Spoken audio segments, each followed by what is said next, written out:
Muy buenos días con todos.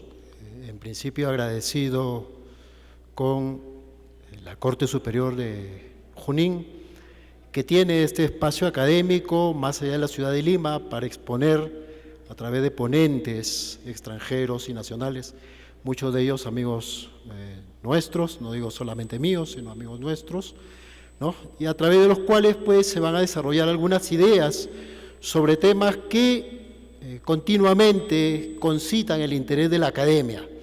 Y no solamente se quedan en ese espacio abstracto, impersonal, casi literario, podría decir, con algún exceso, sino que también tiene alguna, bueno, no es que alguna, tiene incidencia práctica. Incidencia, en principio, en cómo los abogados litigantes vemos ciertas instituciones y las utilizamos adecuadamente o no, también por el lado de los jueces, que lógicamente son quienes, en el caso peruano como español y de muchos otros países hermanos, dirimen controversias con carácter definitivo a través de la cosa juzgada, sino también de los diversos actores como fiscales, abogados de oficio y una multiplicidad amplia, inclusive me atrevería a decir a los peritos y otros profesionales que coadyuvan con los órganos de justicia.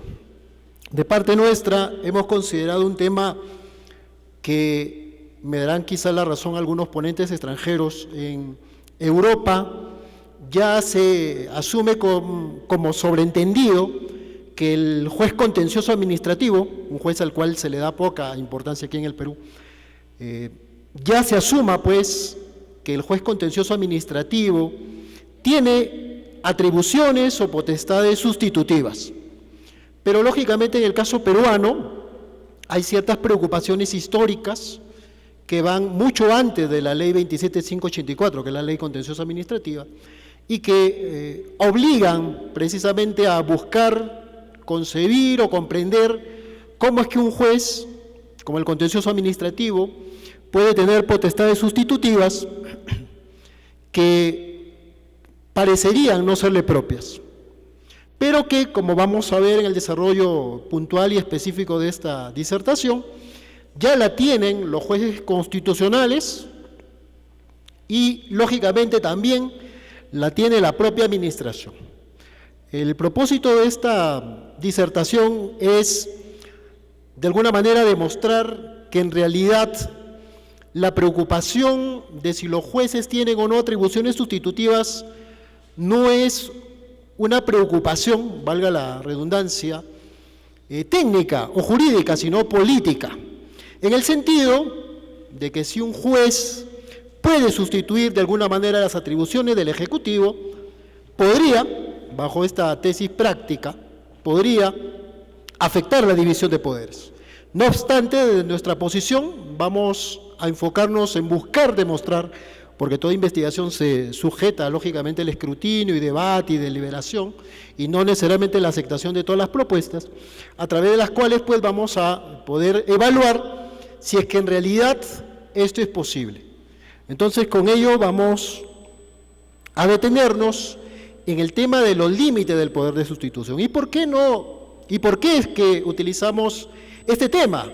Porque lógicamente, como ustedes saben, muchos jueces han sido sometidos a investigación disciplinaria, en otros casos se les ha iniciado procesos judiciales, en muchos otros la prensa los ha acusado de un mal actuar, inclusive de alguna manera sugiriendo estar coludidos con los justiciables, que son situaciones que desde la práctica desmerecen la actividad jurisdiccional.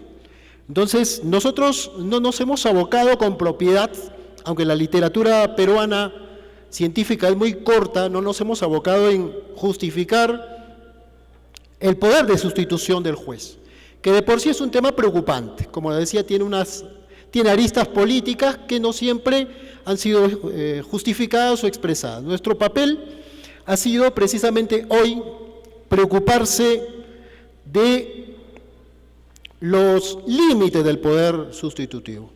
hemos querido avanzar un poco más y preguntarnos ya no si el juez peruano contencioso administrativo tiene o no poderes sustitutivos, sino cuáles son esos límites. Y lógicamente, a través del presente espacio, vamos a desarrollar algunas ideas. En lo primero que hay que detenernos es que, aceptando que el juez contencioso peruano tiene poderes sustitutivos, estos poderes parten de la técnica de la plena jurisdicción. Para quienes quieren conocer un poquito más de esta figura, debemos decir que nace en el espacio del Consejo de Estado francés a través de un pleito en materia contractual, pero que con el paso del tiempo se ha ido modulando como una técnica de protección del particular. Por ello es que, con el paso del tiempo, en el caso peruano, siempre se ha preguntado, siempre se ha tenido temor de si las competencias sustitutivas del juez contencioso administrativo podían quebrar el principio democrático del Estado peruano. Esto lo ha dicho el tribunal, conforme ustedes pueden ver en las diapositivas, a través de diversos pronunciamientos. No obstante, siguiendo, y escuché por allí la mención al profesor Aragón Reyes, no obstante, desde nuestro punto de vista, la potestad sustitutiva del juez se basa en la posibilidad que tienen los jueces para limitar el poder. Y no solamente para limitar el poder, sino para limitarlo racionalmente. Porque nada nos asegura que siendo humanos y teniendo poder en las manos podamos utilizarlo de la manera que más nos plazca. Y por ello es que el contencioso ayuda, pues, conforme lo vamos a desarrollar, ayuda a corregir algunos excesos, algunas anomalías, algunas arbitrariedades de los órganos públicos.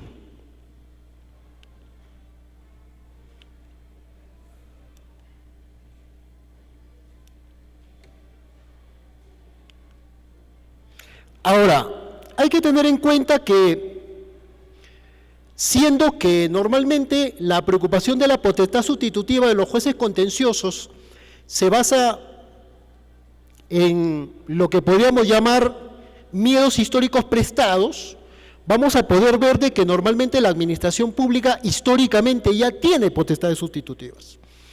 Cuando a través de la Revolución Francesa se ideó la idea de una organización que pudiera determinar objetivamente los destinos del hombre, se estableció pues que la administración podía aplicar lo que se llaman las potestades innovativas, podía transformar la realidad, podía transformar el mundo de las personas.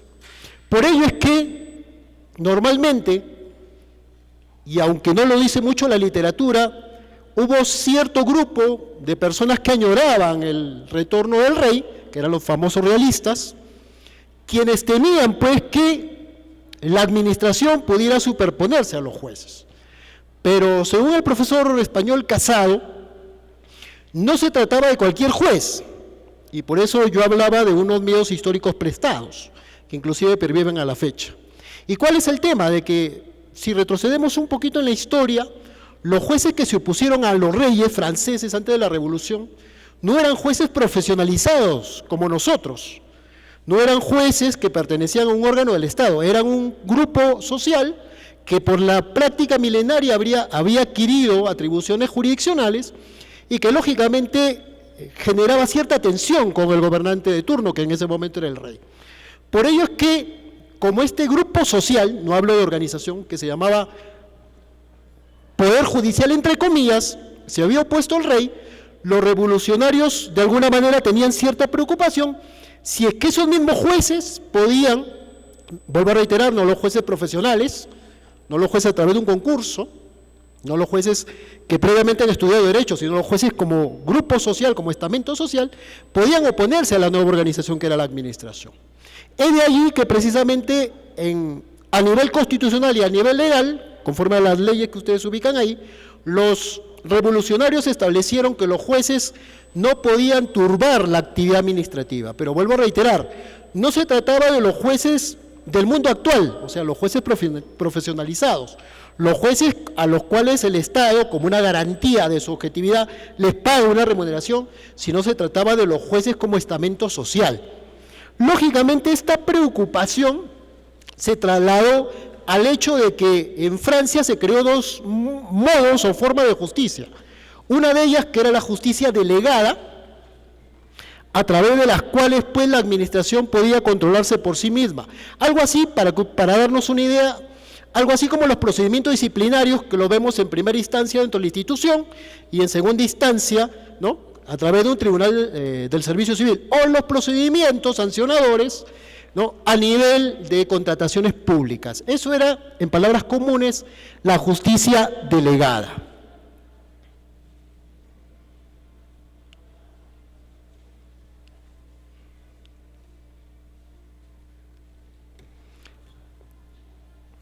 Ahora, como ya les adelantaba, ¿es posible o deberíamos seguir temiendo que los jueces sustituyan a la administración?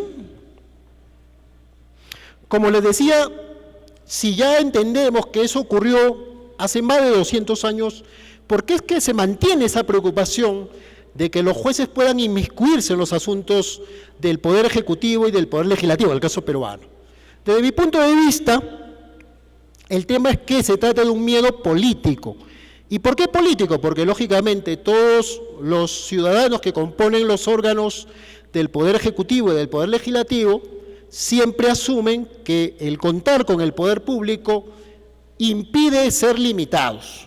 Por ello es que los jueces puntualmente son los instrumentos del principio democrático los que van a limitar el poder. Ahora, curiosamente, mientras en el Perú algunas voces en la práctica se preocupan de que el juez contencioso tenga estas atribuciones, si ustedes revisan el Código Procesal Constitucional anterior y el actual, tiene implícitamente la posibilidad de que el juez constitucional tenga potestades sustitutivas frente a la administración. Lo vemos por la propia experiencia litigante, lo vemos en los casos vinculados a pensiones de jubilación, lo vemos vinculados al tema donde el amparo es para reponer a militares y policías, o donde se juzga procedimientos disciplinarios u otros modos. ¿Cuál es la conclusión allí? De que el juez constitucional tiene potestades sustitutivas. Y nos preguntamos, si el juez constitucional tiene estas potestades sustitutivas, ¿por qué es que de alguna manera hay cierta resistencia práctica y política para que las tenga el juez contencioso? Desde nuestro punto de vista es esta preocupación histórica de que el Poder Ejecutivo y el Poder Legislativo no sean fiscalizados judicialmente. Ahora, puntualmente, desde nuestro punto de vista, y para ello hemos escrito un paper al respecto, hay 4 límites que debo entender que no son los únicos ni los definitivos, porque es un ensayo preliminar. Hay 4 límites que desde nuestro punto de vista justifican el que se pueda ejercitar estas potestades sustitutivas. Vamos a verlo brevemente. Primero, la competencia administrativa. Un juez contencioso no actúa en función de lo que él cree que debe hacer, sino el juez contencioso actúa sobre las bases de la corrección del actuar de los poderes estatales en base al criterio o elemento determinante de la competencia. La competencia, como es bien sabido, está regulada de manera general en la Ley 27.444 y es el punto de medida de la actividad jurisdiccional. El juez no inventa competencias, el juez no crea competencias, el juez se alinea a las competencias que previamente el legislador ha establecido en la Ley 27.444. ¿Hay conflicto de poderes? No. ¿Hay una afrenta a la división de poderes? No. Antes bien, la labor del juez contencioso se ubica dentro de los alcances de los principios de cooperación constitucional. Ese es el primer límite. El segundo límite, derechos fundamentales y legales. ¿Qué es lo que hace un juez contencioso cuando emite decisiones en base a una potestad sustitutiva? Aunque parezca un poquito extraño, ¿está sustituyendo a la administración? No.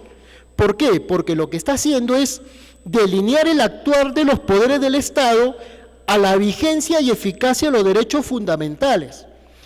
Eso no lo decimos nosotros, lo dice la rica jurisprudencia convencional, lo dice la jurisprudencia constitucional y lo dice la propia jurisprudencia contencioso administrativa, no solamente del Tribunal constitucionales de la Corte Suprema, sino también de nuestras Cortes Superiores de Justicia.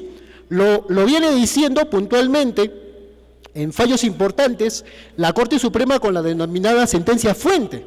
Hace poco se ha emitido una última sentencia relacionada pues a los temas vinculados a si se debe pagar o no ciertos beneficios económicos del personal público bajo la remuneración total íntegra o la remuneración total. El tercer límite es el interés público. Lo que hace el juez no es obrar de modo distinto al derecho. El juez, como lo hemos dicho en el primer límite, actúa dentro de los alcances que le da la competencia administrativa. Y toda decisión no es una decisión arbitraria de los jueces, es una decisión que también aquilata, valora, mide el impacto de su decisión sobre la comunidad. Lógicamente, este último razonamiento coincide con la naturaleza del principio democrático. No por nada Montesquieu en algún momento estableció, ¿no?, y ha sido la base del constitucionalismo europeo y luego mundial, que también el poder judicial es un poder del Estado. La práctica lo ha hecho quizás mínimo en su realidad, pero en realidad se trata de un poder tan efectivo como es el poder ejecutivo y el poder legislativo. El trabajo del poder judicial es limitar el poder de los otros poderes. Por ende, no es un órgano menor, es un órgano que está al mismo nivel o debería estarlo. Y finalmente, la motivación judicial. Un juez contencioso administrativo que emite un veredicto corrigiendo la decisión de la administración, reconduciendo el actuar de la administración, lo hace bajo un parámetro de motivación judicial.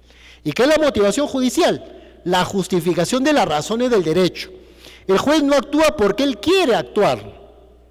El juez no emite una decisión bajo lo que él piensa, sino las razones que el derecho, incluida la jurisprudencia, son las que le dan el fundamento para tomar una decisión. Por ello es que, a través del presente espacio académico, nos hemos abocado a estos 4 límites de la potestad sustitutiva del juez contencioso administrativo.